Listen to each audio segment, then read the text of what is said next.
periodization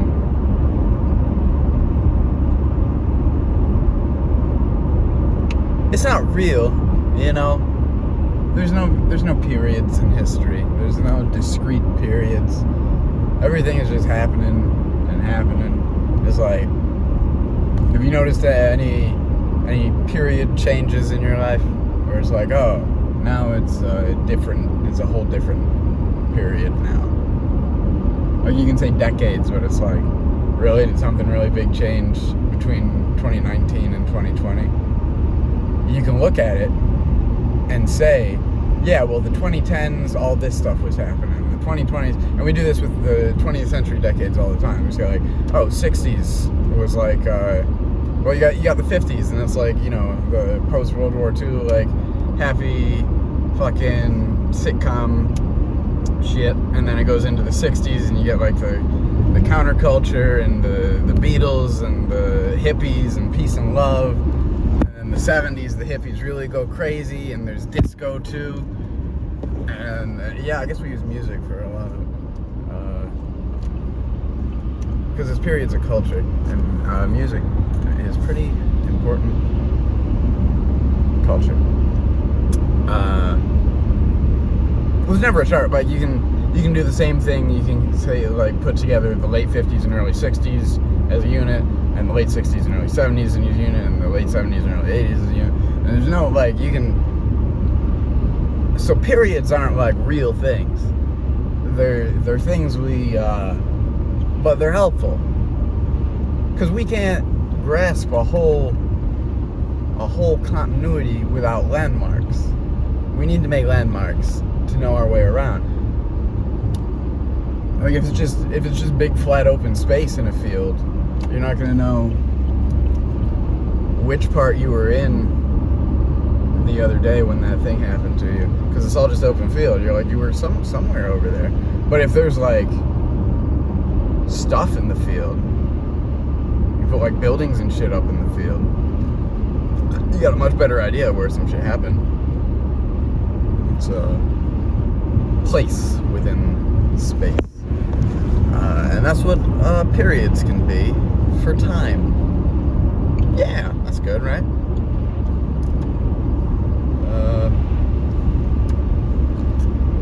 And you know, like, there's no one event, you know, same thing. Like, there's just a continuous flow of shit happening. Now, philosophy. If we want to talk about the history of philosophy, periods might help. So let's give it this. You got Greece, classical Greece. You can, I mean, they say the pre-Socratics is a period. That's, we talked a little about that. It's like pre-Socratics. Everyone before Socrates. They weren't all philosophers. We can still talk about more of that later. Philosopher, what does that mean? What did it mean then? Why do we draw a line to where we do from now? But okay, the periodization of an intro textbook. You get the pre-Socratics, and then you get Socrates, and that's where the philosophy kicks in.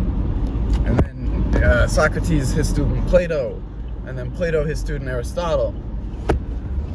And then you got, that keeps going for a while, because Plato founds the academy, and he gets successors, and it's like it's a school. Academy, it was the proper name.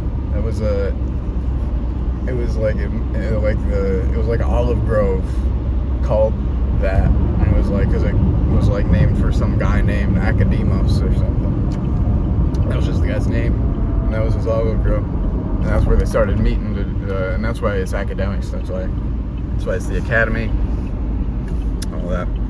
And so he appointed successors, and then you get the, people will call it like, it'll be Platonism, there'll be early Platonism and middle Platonism and Neo-Platonism. I'm not too good on all of that. I'm not a scholar of Platonism, but they got some periods there. And then you got Aristotle, and he's that. And so you got let's just combine all the classical Greek shit, and then we'll say it went over to Rome, because Rome took Greece and all of that, and Rome was big. Politics are going to play a big deal in periodization, any kind of periodization.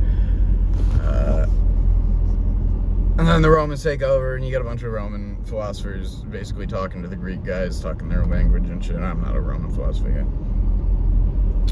And then decline and fall of the Roman Empire. Everyone's stupid now, and everyone gets really religious too. And then philosophy after the Roman era, it becomes fucking theology basically, and you get the scholastics. And that goes through it's what you want to call medieval. We all know medieval, Middle Ages, that's a period. So you get your classical shit, you get your Greece shit, your Rome shit, and then you got your church shit. And the schools, the scholastics, they call them. We had the academy, now we got the school. Schoolmen, the philosophy of the schoolmen. There's a lot of theology. They were into Plato for a long time, and they used him to be God because of the good and the fucking Son, and the One, and the primordial being. You can't look at it. That's where a lot of the God stuff comes from, is Plato. And then Aristotle was a little too naturalistic for him, and also gone. Like they pretty much lost Aristotle for a long time.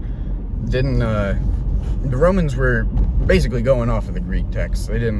Cicero did some translation of Greek into Roman. He had to invent a whole bunch of new Latin words to do it. But mostly the Romans were doing their philosophy in Greek, I believe. And so they didn't do translations into Latin, and then shit kind of gets lost. And then you get like a fun narrative people like to say is they lost all the rest of the Aristotle when the Library of Alexandria burned down. I don't know if that's really very important, and I don't know. But what I do know is that the Muslims took Aristotle, and they translated all his shit into Arabic.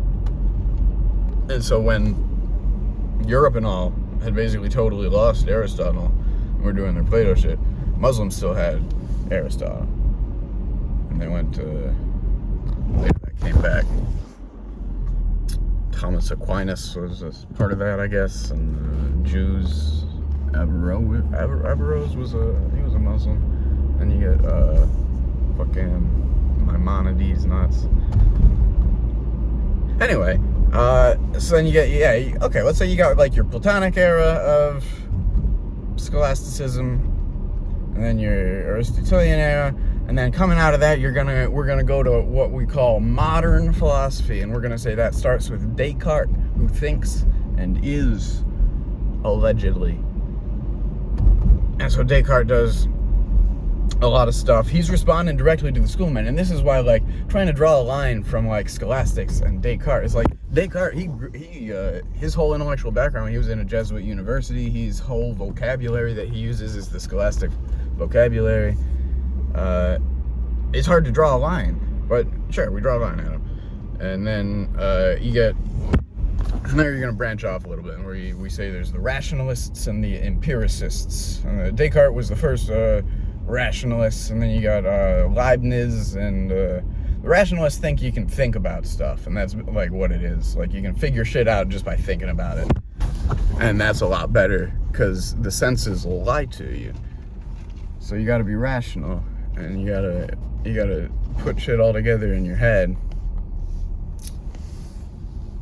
And then from them you go over to England. Those guys were on the continent. And you go over to England, and you got the empiricists, who are like, you can't figure shit out just by thinking about it. Our only connection to reality is through our senses. The only shit you can know is shit you've experienced. You can't know anything unrelated to experience, otherwise you're just making shit up. And that's the empiricist. And then you get Kant, and we can do a whole lot on Kant later. People like to say he did a synthesis of them. He synthesized the rationalists and the empiricists. I don't want to get into any of that now, because it's going to be a whole thing. But then Kant's a whole other, they say, they're like, that's where modern philosophy ends, is with Kant. And a whole new era starts with Kant. And everyone starts talking to him, and people start doing math about it and shit.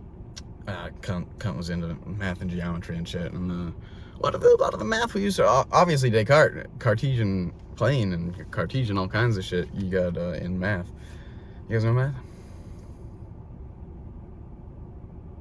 And then Kant does a bunch of shit, and then you get like Riemann and Cantor talking to Kant and doing their shit, and a bunch of math stuff comes out of it.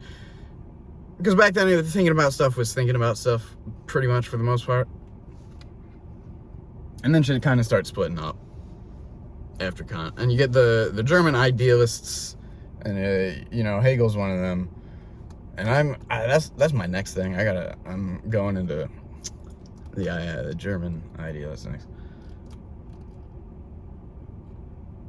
But then you had the empiricists, you had the Continental rationalists, and you had Kant, and then you get the Germans, and let's go over to America.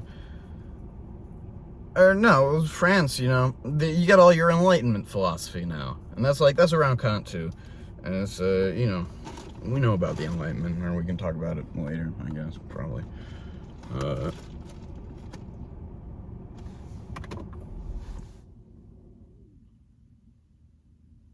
And then we'll get like the American pragmatists. They're good. They're spinning off of the empiricists. Okay, so periodization of time is one. And then you're gonna want to say there's contemporary philosophy, and that's where it's your job to be a philosopher, because you work at a university and your whole fucking job is just like sitting around and fucking writing and thinking, and like super specialized vocabulary. It's like the scholastics again, because we're schoolmen. And we have our own fucking specialized language that we all talk to each other in. And that's now.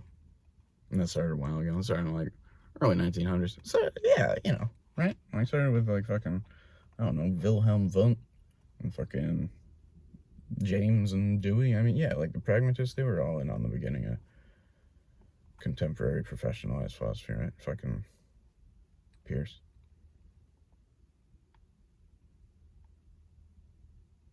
So there's some time periods, and then we can talk about like idea categorization later.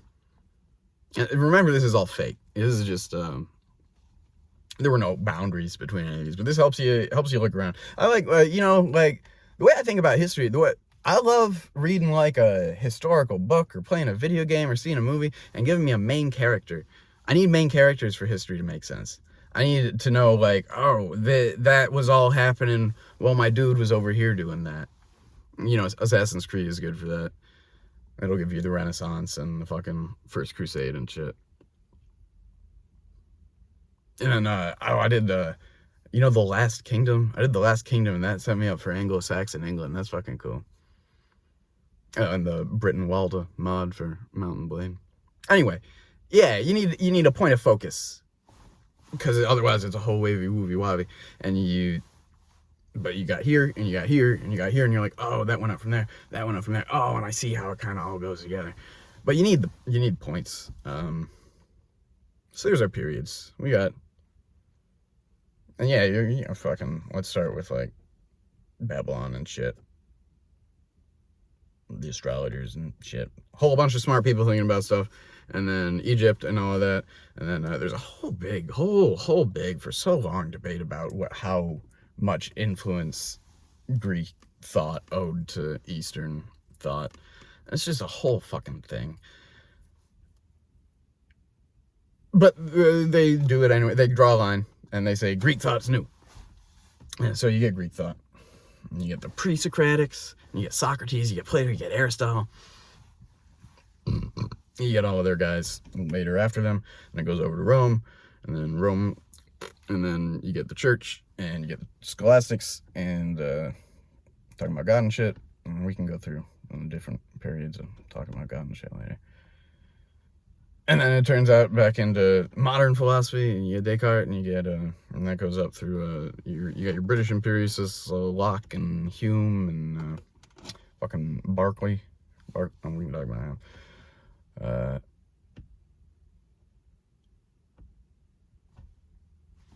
Yeah, your rationalists, your empiricists, your fucking German idealists, and then you'll get your socialist philosophy coming from France for the revolution and shit. And then through the 1800s, like shit is splitting. Philosophy is like that's when school was coming out. That's when you're getting all your disciplines splitting off of philosophy. So then you're gonna get your psychology. You're gonna get your, I mean, math and geometry were already kind of separate, but not really. But now they were really separate. This is when people who think about stuff are allowed to stop caring about the philosophic tradition. That would be in the 100 years following Kant, I guess. I'm no expert, as we know.